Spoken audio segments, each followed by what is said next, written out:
Hello everyone, welcome to ServiceNow Mastery series. So today I'm going to tell you about business continuity management.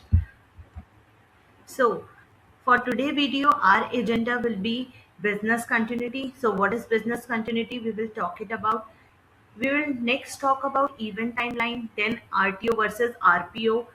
Then we come up upon BCM, business continuity management life cycle. Then I'll talk about BCM personas, who will be the main person's main important role, what will be the role of that person in business continuity management. And after that, and the last thing which we will discuss in our video is roles in business continuity management. So we will jump into it. What is business continuity? So, business continuity is a discipline that endeavors to ensure that an organization can safeguard its resources. Resources may be either people, technology, facilities, and third parties, and continue mission critical activities in the event of disruption. Business continuity means to continue the business even in the crisis that happens, right? So basically, it will safeguard its resources, either it's the people, technology, facilities, or the third parties, the applications. In the event of disruption, it will continue its mission critical activities.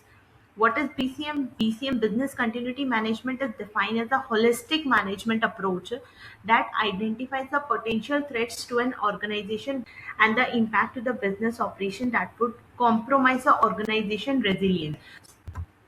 Next is event timeline.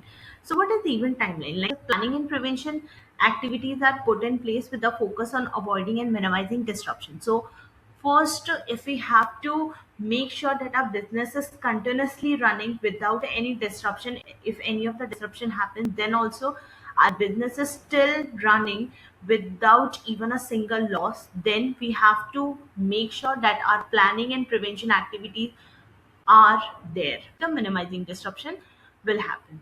So once an incident or the disruption occurs, a response occurs in the form of activities to ensure the life safety. Following this, business and IT disaster recovery plans are activated, right? We have to make it sure the objective is to recover normal operations. Next, efforts are focused on the return to the normal operations at the impacted location, or if it fails at a new location. Next is RPO versus RTO. RPO is recovery point objective and RTO is recovery time. Recovery time objective, as it the name suggests, it's the amount of the time in which a key business process or IT needs to be recovered in order to avoid any negative impacts to the organization, right? Like IT assets need to be recovered in order to avoid any of the negative impacts to the organization. Example, 8 hours from the time of impact, right? RPO is a recovery point objective. It's a maximum allowable data loss associated with an IT application. So whatever the loss that have been there in the disruption time period, in the crisis time period, so we have to make sure that there is a minimal, right? For example, a client self-service system needs to be recovered within 24 hours, right? So this is RTO, whereas no more than 2 hours of client transaction can be lost. So this is RPO, this we have to make it sure. Next we will come on the BCM life cycle. So the BCM life cycle can be broken down into four parts, that is analysis, design, implementation, and validation. So first we have to analyze the scenario. Business impact analysis measures the effect of a disruption over time. The BIE results should include the recovery time objective of each business process. The BIA forms a basis of the business and IT recovery strategies. So through BIA, I would say we can define the key values like impact level, maximum tolerable downtime, recovery time objectives, and dependencies such as like the application, which is like it's depended on the application, people, vendors, and infrastructure. So, in the simple terms, business impact analysis answers three questions, right? What is critical, how bad the impact is, and how fast we must recover. Next is design. So, design is like recovery strategy development. We have to design one recovery strategy. Prioritization leverages the data gathered from the BIA.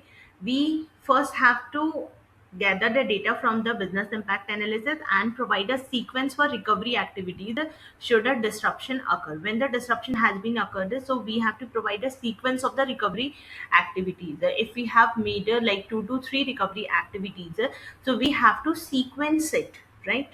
Next is in the design, recovery strategies are chosen and implemented based on the data gathered in the analyzer phase. The strategies selected will guide the development of the recovery plans, and the organization will determine how to manage illuminated in the analysis phase. So we have to implement whatever we have designed previously. So in this planning, plans are developed to address each of the business continuity data, whichever we gathered from business impact analysis, and the strategies which we have developed, the baseline for the plan development, right? BIE, the strategies which we have made in design phase. Now it's a time to implement those in the planning development. Next is personal identified as having specific roles and responsibilities in plan should review the plan carefully and be familiar with any task they are expected to perform. So the personas, so the people which is involved in the planning phases, they have to review the plan carefully and they have to be familiar with any of the tasks which are expected to perform. Next and the last is validate. The plans which is developed, it should be reviewed and approved the plans. Exercises familiarizes personnel with the plan requirements and strengthen organizational response and recovery capabilities happen. Exercises will illuminate gaps in the plans where additional information or changes should be applied. So let me just give you one scenario. So in your offices, a fire drill happens, right? So it's not like that. We will apply all our plans when there will be the time when literally fire happens. No, right? So basically, we we will perform the fire drill on that particular day itself, right, to validate our plan and to see like what all the gaps were there in the execution in the exercises of the of our plan, and we don't have to wait for that particular day when the fire literally happens, right? So exercises provide a validation of the current strategies. It will validate our current strategies, and if there is any of the gap in exercises, so it will we can also change that exercise immediately if there is any of the gap. If there is any of the update to organizational operations, so we have to revise the strategies and plans. Next is personas in BCM. What all the persons is involved in business continuity management. First is three of the main personas is there. First one is BCDR Crisis Program Manager, Business Continuity Disaster Recovery Crisis Program Manager. So he or she is accountable for the organization resilience program, responsible for drafting the BCM policies, template tools and techniques to assist the department managers with the BCM planning. So here should be responsible to draft all the BCM policies. It will be like a BCM policies or BCM template, BCM tools and techniques, and he or she also have the responsibility to assist department managers with all the BCM planning which he or she have made it. Next is the plan or BIA owner, which is business impact analysis owner. So they are accountable for organizational readiness, responsible for the accurate completion of BIA, that is to analyze the situation for their processes, identifying the critical dependencies, establishing the recovery strategies, and developing a continuity plan. Next is team member. So they are responsible for contributing to the continuity plans like we are. So let's take an example of the fire drill itself first. So there will be the program manager who will make the BCM policies, the templates and tools that we have to make the fire drill on this particular date, and he will explain you all the system, like we will do this, we will do that in the fire drill. We will stop the lift and we will tell the all the people to evacuate through stairs, and none of the person will sit into the ODC and will stand there, and the drill will be of the 45 minutes or 40 minutes. So he will make all the policies. Next is the plan BIE owner. So he will make sure for the accurate completion of the business process happens or not. He will also identify the critical dependencies, establishing the recovery strategies, and developing a continuity plan. Right? He is the person who is going to make sure that all the things are in the fire drill are happening correct or not. Next is the team members, which is us only. Yeah, for contributing in the fire drill to make their fire drill successful, to the continuity plans, participating in the plan exercises, and executing crisis response task. Right. Next is roles in BCM. So roles are not literally personas; they are very different. Roles in BCM, there are 5 to 6 roles in BCM. First is the BCM admin, which is like responsible for the creation and deletion of BIA and plan templates. It can create, read, write, and delete access to all the tables, including the core data. So all these peoples are there, like SN underscore BCM dot program underscore manager, core manager, BIA admin, then plan admin contributor. So these are the people which is responsible for the creation and deletion of BIE and plan templates. Next is BCM program manager, which is the SN underscore BCM dot program manager. It will be responsible for the management of BCM program activities, can read, write, and delete all the BCM application tables, right? And all these are the roles which we will see in our PDI, right? Next is a BCM planner. Primary users of the BCM application within their respective lines of business, BCM planners can create, read, and delete access to all the BIAs, plans, and events. He's the BCM planner. They are like primary users within their respective lines of business. Next is the BCM contributor. It can create, read, write, and delete access to all the BIAs that are owned and also in which the user is a contributor. Create, read, write, and delete access to all the PCPs that are owned and also in which the user is a contributor. Read access to all the BIAs itself. So he or she has a role of SN underscore BIA contributor, service viewer.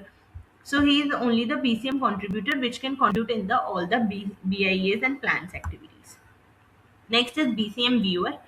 So it's only the viewer, auditor, or the read only role, right? Because he is only the viewer. He will not able to edit. It is used for the persons who may need view access only to the plans but not necessarily edit access. It could also be used for the people who need access to approved but not make edit to the plans and BIA. So all these are the persons, all these are the roles which is provided to the person. We will see all these roles in our PDI in role section, right? BCM recovery team member. Users with this role can view tasks for the crisis events and exercises assigned by the BCM program manager.